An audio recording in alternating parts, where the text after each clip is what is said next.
Hello friends, मैं हूं डॉली और मेरे चैनल में आपका बहुत बहुत स्वागत है। तो लीजिए, मैं फिर से आपके लिए एक नई रेसिपी लेके आ गई हूं। तो आज मैं बनाने वाली हूं सब्जियों से भरपूर ऐसा पराठा जिसे बच्चे बार बार मांग के खाना पसंद करेंगे और वो यही चाहेंगे कि रोज़ आप उनके टिफ़िन में यही पराठा रखें। तो अगर मेरी रेसिपी पसंद आए तो इसे लाइक शेयर ज़रूर कीजिएगा और अगर आप मेरे चैनल पर नए हैं तो प्लीज़ मेरे चैनल को सब्सक्राइब ज़रूर करें। तो चलिए बनाते हैं। तो इस पराठे को बनाने के लिए सबसे पहले हम एक डो तैयार करेंगे। तो यहाँ मैंने गेहूं का आटा लिया है कम से कम 2 कप के करीब। तो अगर आप इसको मैदा में बनाना चाहते हैं तो आप गेहूं के आटे की जगह मैदा ले लीजिए। तो अब इसमें हम नमक डाल देंगे अपने स्वाद के अनुसार और उसके बाद में हम इसमें डालेंगे 1 बड़ा चम्मच के करीब तेल। तो तेल डालने से हमारा जो पराठा है बहुत ही ज़्यादा सॉफ्ट बन के तैयार होगा। तो हम इसको अच्छे से मिला लेंगे। मिलाने के बाद में हम इसमें थोड़ा थोड़ा पानी ऐड करते जाएंगे और इसे हम गूंथते जाएंगे। तो जिस तरीके से आप नॉर्मल पराठा बनाते हैं उसी तरीके का हमें इसका डो बना के तैयार करना है।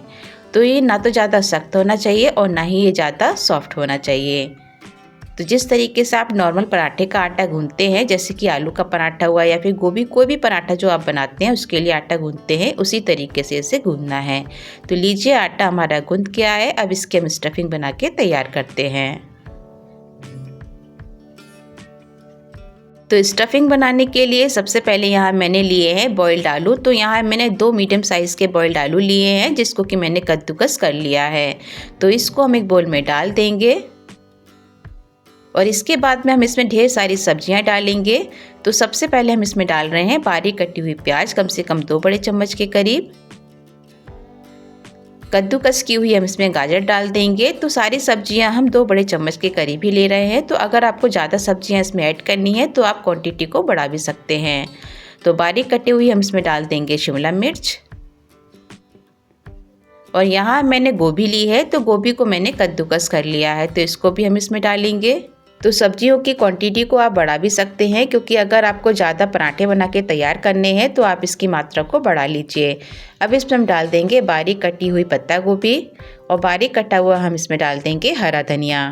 तो अब इसके बाद में हम इसमें कोई मसाले ऐड करेंगे। तो आधा छोटा चम्मच के करीब हम इसमें डाल देंगे लहसुन अदरक का पेस्ट और नमक डालेंगे अपने स्वाद के अनुसार। तो नमक हम पहले भी आटे में डाल चुके हैं तो इसलिए यहाँ पे हम कम ही डालेंगे।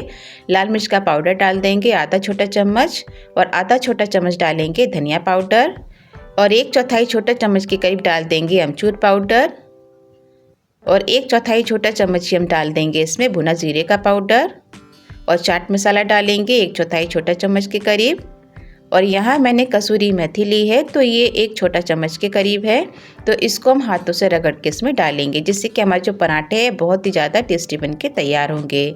तो अब इसके बाद में जितने भी सारे मसाले और सब्जियां हमने इसमें डाली हैं हम इसको अच्छे से मिला लेंगे क्योंकि आलू की बिल्कुल भी इसमें गुठलियाँ नहीं रहनी चाहिए, क्योंकि अगर जरा सी भी इसमें आलू की गुठलियाँ रह जाएंगी तो हमारा जो पराठा है वो फटने लगेगा। तो स्टफिंग भी हमारी बनके तैयार है। तो चलिए अब इसके बाद में हम पराठा बनाते हैं। तो जो हमने आटा गूंथ के रखा था उसमें से हम थोड़ा सा पोर्शन लेंगे और इसको हम लोई की तरीके से बना लेंगे। तो इसकी हम एक बड़ी सी लोई बनाएंगे और इसे हम सूखे आटे में लपेट लेंगे।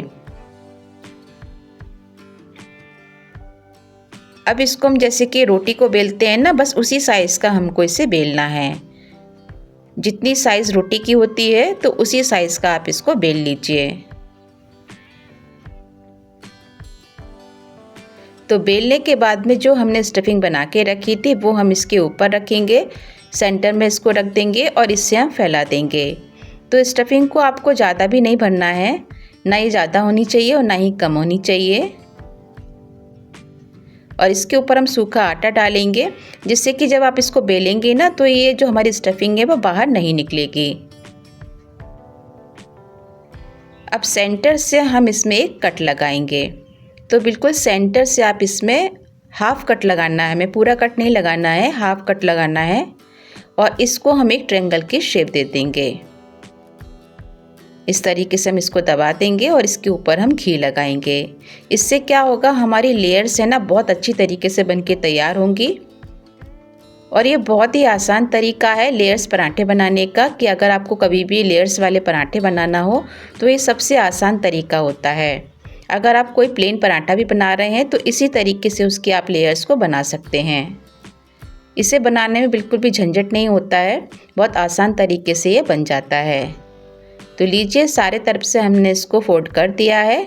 अब इसको हम हाथों से थोड़ा सा दबाते जाएंगे और थोड़ा सा हम इसको बड़ा करेंगे और थोड़ा सा हम इसके ऊपर सूखा आटा लगा लेंगे दोनों तरफ से। और सूखा आटा लगाने के बाद में हम इसको बेल लेंगे।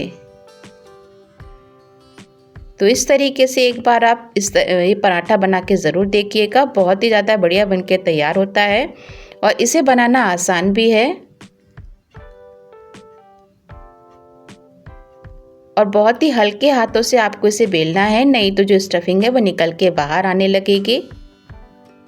तो लीजिए ये पराठा हमारा बिल के तैयार हो गया है। तो अब मैं आपको एक दूसरा तरीका भी इसे बनाने का बताती हूँ, वो भी बहुत ही ज़्यादा आसान है। तो जिस तरीके से पहले हमने लोई बनाई थी उसी तरीके से हम लोई बना लेंगे और इससे हम थोड़ा सा बेल लेंगे, ज़्यादा नहीं बेलना है, थोड़ा सा हम इसको बेलेंगे और उसके ऊपर हम रख देंगे स्टफिंग जो हमने बना के रखी है। और थोड़ा सा हम इसके ऊपर सूखा आटा डालेंगे। जैसे कि मैंने पहले भी बताया था कि सूखा आटा डालने से जो स्टफिंग है वो बाहर नहीं निकलती है। तो बस अब इसके बाद में हम इसे किनारों से फोल्ड करते जाएंगे और सेंटर में लाके हम इसको दबा देंगे। तो जिस तरीके से आप गोभी या फिर आलू का पराठा बनाते हैं सेम उसी तरीके से हमें इसे बनाना है। लेकिन जो पहला वाला तरीका है वो बहुत ही ज़्यादा बढ़िया तरीका है। उसमें क्या होता है, जो लेयर्स है ना वो अलग अलग दिखाई देती हैं। जब आप उसको खोलेंगी ना तो उसकी जो परत है ना वो बिल्कुल अलग अलग दिखाई देंगी और देखने में बढ़िया भी लगता है और बहुत ही ज़्यादा क्रिस्पी बन के तैयार भी होता है। तो लीजिए इसको भी हमने बेल लिया है। तो इसी तरीके से बाकी के भी आप सारे बेल के रख लीजिए। तो चलिए अब इसके बाद में हम सेक लेते हैं। तो इसके लिए मैंने गैस पे तवा रखा हुआ है, तो तवे पे हम थोड़ा सा घी डालेंगे और घी को अच्छे से फैला देंगे। तो पराठों को सेकते वक्त हम गैस की फ्लेम को मीडियम पे रखेंगे, क्योंकि इसको ना तो हमें हाई फ्लेम पे करना है और ना ही हम इसको सिम पे करेंगे। तो जो हमने पराठे को बेल के रखा था वो हम इसके ऊपर डाल देंगे और जब ये नीचे से हल्का सा सिक जाएगा तब इसको हम पलटेंगे और पलट के हम इसके ऊपर घी लगाएंगे। तो अगर आप चाहें तो इसको बटर में या फिर तेल में भी सेक सकते हैं, जो भी आपकी मर्जी हो वो आप इसके ऊपर लगा लीजिए। लेकिन मैं तो हमेशा जो पराठे हैं वो घी में ही बना के तैयार करती हूँ, क्योंकि घी से बने हुए पराठे का टेस्ट ही अलग होता है।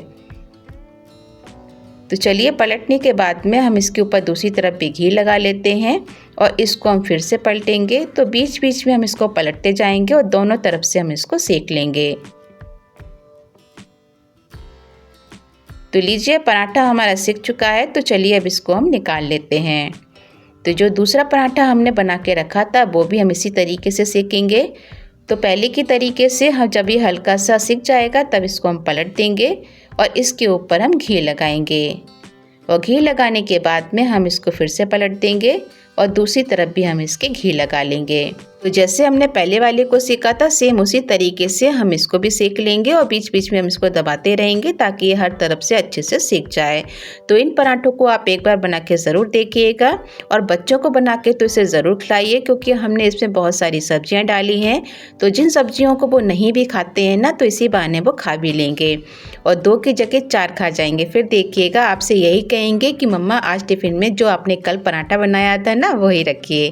तो लीजिए यहाँ मैंने सारे सेक के रख लिए हैं और मैं इसको सर्व कर रही हूँ मूली, गाजर, गोभी के अचार के साथ में, जो मैंने घर पर ही बना के तैयार किया है।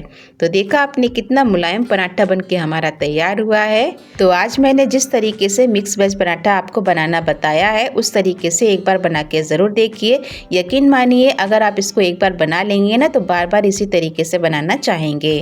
तो मेरी रेसिपी अगर आपको पसंद आए तो इसे लाइक शेयर ज़रूर कीजिएगा और मेरे चैनल पे अगर आप नए हैं तो प्लीज़ चैनल को सब्सक्राइब ज़रूर कर दें। तो फिर से मिलूंगी नई रेसिपी के साथ में, तब तक के लिए bye bye and take care.